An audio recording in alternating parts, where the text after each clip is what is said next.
Hello friends, welcome to the current affairs session for 7th and 8th August 2022. Start करते हैं MCQ से. Which of the following wetland is are correctly matched? इसका answer है option D, that is 1, 2, 3 and 4. Second है Yudh Abhyas is a military exercise between India and. इसका answer है option D, that is USA. Third है Hasdeo river is the tributary of which of the following river. इसका answer है option A, Mahanadi. Next है which of the following is are correct regarding world dairy summit. Option C इसका correct answer है. दोनों ही statement सही हैं. Last session के MCQs देख लेते हैं. इनके आंसर्स आप हमें कमेंट सेक्शन में कमेंट करके बता सकते हो. फर्स्ट क्वेश्चन है which of the following is are not the members of NITI Aayog's governing council. Second is which of the following country is the largest coal supplier to India. Third है which of the following company has signed an agreement with Indian Railways to boost its delivery services. Fourth, which of the following state has signed an MOU with Blockchain Network Fire to implement a smart policing solution? Current affairs देखते हैं. Jagdeep Dhankhar elect हुए हैं 14th vice president of India और इनको 528 votes मिले हैं out of 725 votes cast. इनके जो ऑपोजिशन में थे, ऑपोजिशन पार्टीज के जो नॉमिनी मार्गरेट एल्वा, इनको 182 वोट्स मिले थे. ये रिप्लेस करेंगे एम वेंकैया नायडू को, जिनका टेन्योर 10 अगस्त को खत्म हो जाएगा. इससे पहले जगदीप धनखड़ जी वेस्ट बंगाल के गवर्नर थे, जहाँ पे उन्होंने जुलाई 2019 से जुलाई 2022 तक सर्व किया. पढ़ते हैं ऑफिस ऑफ वाइस प्रेसिडेंट के बारे में. ये मेंशन्ड है under article 63 of Indian constitution and based है office of the vice president of America. American जो वाइस प्रेसिडेंट है उनके ऑफिस के ऊपर बेस्ड है. ये सेकंड हाईएस्ट कॉन्स्टिट्यूशनल ऑफिस है इंडिया का, only rank next to the president.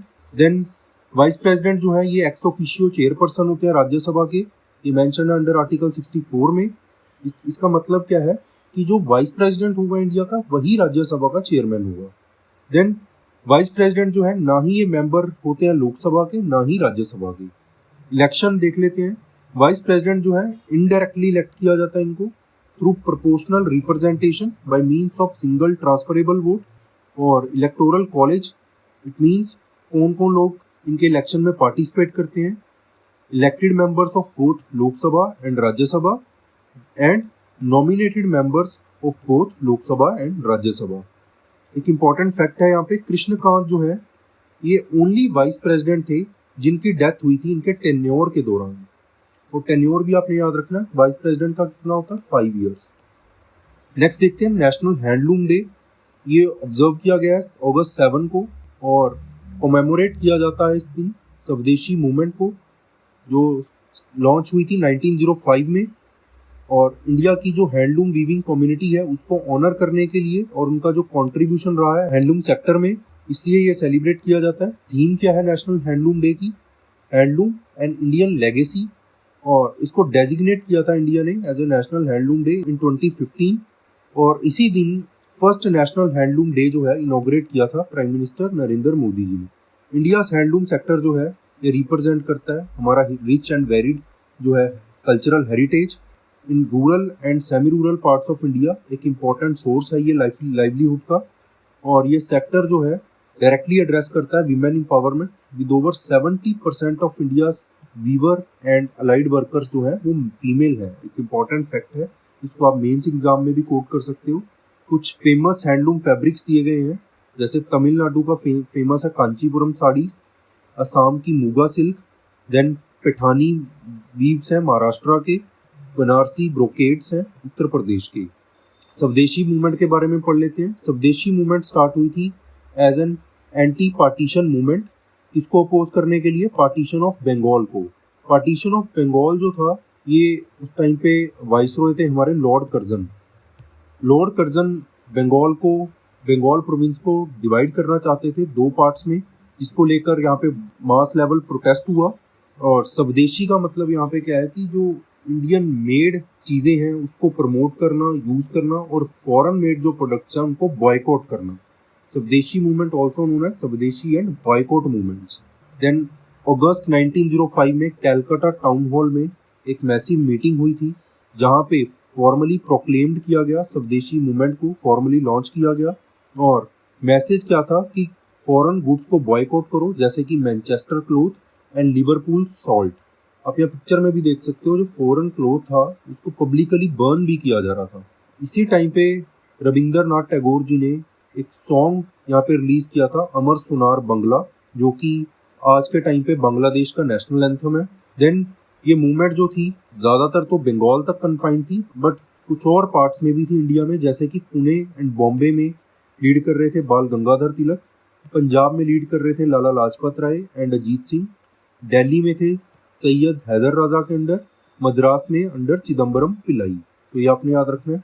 Next देखते हैं क्विट इंडिया मूवमेंट के बारे में। क्विट इंडिया मूवमेंट जो है आज ही के दिन, दैट इज अगस्त 8 को लॉन्च किया गया था 1942 में, ऑल्सो नोन एज भारत छोड़ो आंदोलन। और एक कमेटी थी, All India Congress Committee under the leadership of Mahatma Gandhi. इन्होंने डिसाइड किया था इस मूवमेंट को लॉन्च करने का एट द बॉम्बे सेशन। और ये फर्स्ट टाइम था कि जब गांधी जी ने स्लोगन दिया था डू और डाई का। ऑल्दो मूवमेंट जो थी इसको सप्रेस कर दिया गया था बाय 1944, बट एक इम्पॉर्टेंट रोल जो था यहाँ पे, एक इम्पॉर्टेंट रोल क्या था कि कॉमन पीपल जो थे वो यूनाइट हुए और ब्रिटिश रूल के अगेंस्ट प्रोटेस्ट किया। देन रेजोल्यूशन जो था क्विट इंडिया मूवमेंट का, ये पास किया गया था कांग्रेस लीडर्स ने on August 8 1942 in the Mumbai session. क्यों? क्योंकि इससे पहले क्रिप्स मिशन आया था। क्रिप्स मिशन की जो प्रोविजंस थी वो इंडियंस को एक्सेप्टेबल नहीं थी। इसी को अपोज करने के लिए और इंडिपेंडेंस की डिमांड करने के लिए क्विट इंडिया मूवमेंट जो है लॉन्च की गई। बट क्या हुआ कि मूवमेंट के स्टार्टिंग में ही इंडियन जो मेजर लीडर्स थे उनको अरेस्ट कर लिया गया। उसके बाद जो इस मूवमेंट में इंपॉर्टेंट रोल प्ले किया वो यंग ब्रिगेड थी। उसमें कौन कौन थे? जयप्रकाश नारायण, अरुणा असफ अली, एस.एम. जोशी, राम मनोहर लोहिया। और इन्होंने मूवमेंट के एंड तक जो है रेवोल्यूशनरी एक्टिविटीज को कंटिन्यू रखा। इन्होंने अंडरग्राउंड एक्टिविटीज भी कैरी आउट की। नेक्स्ट देखते हैं जेवलिन थ्रो डे। ये ऑब्जर्व किया जाता है अगस्त 7 को। और सबसे पहले ये कब किया गया था? मतलब first javelin throw day in 2021 में, in honour of javelin thrower Neeraj Chopra, जिन्होंने गोल्ड मेडल जीता था ओलंपिक्स में। और ये फर्स्ट ओलंपिक गोल्ड मेडल था इंडियंस का एथलेटिक्स में, जो कहाँ पे हुए थे ओलंपिक्स? टोक्यो में। टोक्यो कहाँ पे है? जापान में। नीरज चोपड़ा ने उस टाइम पे अपना बेस्ट थ्रो किया था 87.58 मीटर। और इसके साथ ही इंडिया को first track and field medal जो है ओलंपिक्स में मिला था। इसके अलावा जो जेवलिन थ्रो डे है, ये एक अटेम्प्ट है कि और यूथ को इस गेम की तरफ अट्रैक्ट किया जाए और इनको फ्यूचर गेम्स के लिए जो है रेडी किया जाए। नेक्स्ट देखते हैं stable coins. Stable coins digital currency है जिसकी वैल्यू जो है अटैच्ड होती है एक स्टेबल असेट से। असेट कुछ भी हो सकता है, यूएस डॉलर हो सकता है या गोल्ड भी हो सकता है। The best known stable coin कौन सा है? टीथर। तो ये आपने याद रखना है। देन क्या होता है कि क्रिप्टो करेंसी ट्रेडिंग में मेनली एक प्रॉब्लम क्या आती है? क्रिप्टो करेंसी का हाई वोलाटाइल है। ये हाई वोलाटाइल कैसे है? हाई वोलाटाइल है, कोई असेट जो है इनके साथ अटैच्ड नहीं है। जैसे गोल्ड कॉइन है, गोल्ड कॉइन में जो कॉइन की वैल्यू है वो गोल्ड से आ रही है। स्टेबल कॉइन में जो वैल्यू है वो गोल्ड से भी आ सकती है, किसी और चीज से भी आ सकती है, किसी स्टेबल असेट से, जैसे कि US dollar. But crypto currency में ऐसा कोई भी असेट्स नहीं होता है। देन हाईली वोलाटाइल होता है। वोलाटाइल कैसे है कि डिमांड एंड सप्लाई के ऊपर बेस्ड होता है। जैसे एक एग्जांपल देता हूँ आपको, इलॉन मस्क ने एक बार एक क्रिप्टो कॉइन के ऊपर कमेंट किया, आई थिंक डॉज कॉइन था वो क्रिप्टो कॉइन। कमेंट करते ही उसकी जो वैल्यू थी वो बहुत ज़्यादा बढ़ गई। तो ये बहुत ज़्यादा वोलाटाइल है, रेट्स इनके ऊपर नीचे होते रहते हैं। बट जब इनके साथ कोई असेट अटैच्ड हो जाए और ये स्टेबल कॉइन बन जाए, फिर वोलेटिलिटी कम हो जाती है। देन स्टेबल कॉइन्स जो हैं ये तभी तक स्टेबल है जब तक इन्वेस्टर्स का फेथ है अटैच्ड असेट में। देन जुलाई में फाइनेंशियल स्टेबिलिटी बोर्ड ने, एक बॉडी है जो एडवाइस करती है मेजर इकोनॉमीज को इंटरनेशनल फाइनेंस में, इन्होंने कहा था कि स्टेबल कॉइन्स को पुश किया जाए, क्योंकि इससे पहले जो क्रिप्टो करेंसी थी वो क्रैश बहुत ज़्यादा हो रही है। उस टाइम पे जो टेरा क्रिप्टो करेंसी थी वो क्रैश हो गई थी, इसकी वजह से लोगों को काफ़ी नुकसान झेलना पड़ा। तो फाइनेंशियल स्टेबिलिटी बोर्ड का कहना है कि क्रिप्टो करेंसी की जगह स्टेबल कॉइन्स अडॉप्ट किए जाएं। ये कंपैरेटिवली स्टेबल है और वोलाटाइल भी नहीं है। नेक्स्ट देखते हैं, इंडिया स्टार्ट करेगा cooperation with combined maritime forces.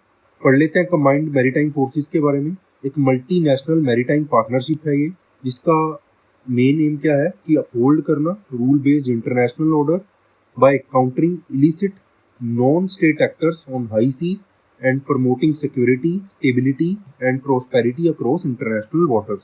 इसका मतलब क्या है कि जो नॉन स्टेट एक्टर्स हैं उनको काउंटर करना, ओपन सीज में सिक्योरिटी को प्रमोट करना, मैरीटाइम स्टेबिलिटी को प्रमोट करना, प्रॉस्पेरिटी को प्रमोट करना। 34 मेंबर नेशंस हैं इसके। देन इसको कमांड कौन करता है? यूएस नेवी वाइस एडमायरल, जो कमांडर होते हैं यूएस नेवल फोर्सेस के।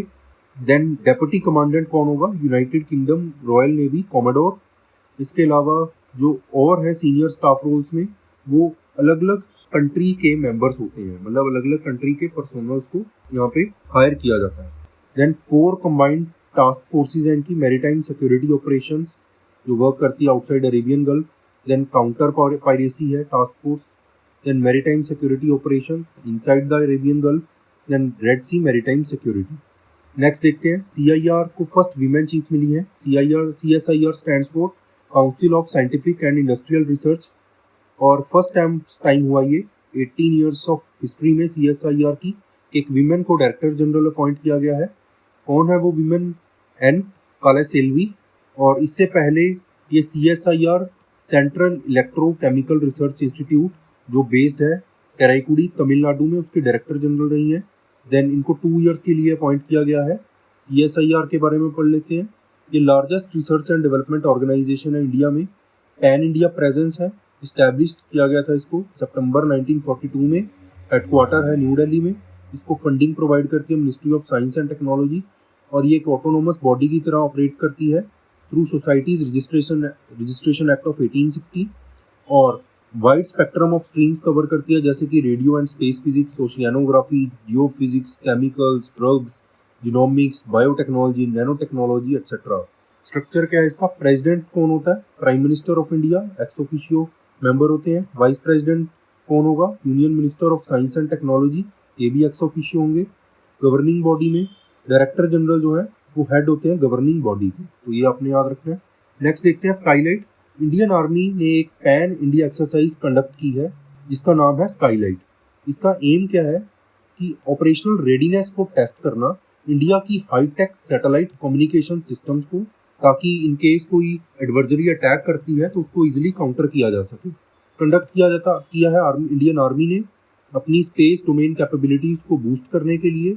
देन इसका मेन जो एम है operational readiness, as we have already discussed. इसके अलावा ट्रेनिंग ऑफ पर्सोनल्स जो इनको ऑपरेट कर रहे हैं।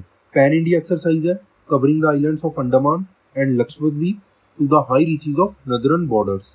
ऑल सैटेलाइट कम्युनिकेशन एसेट्स जो हैं इंडियन आर्मी के, वो इस टाइम पे एक्टिवेट किए जाते हैं, उनकी प्रॉपर टेस्टिंग की जाती है।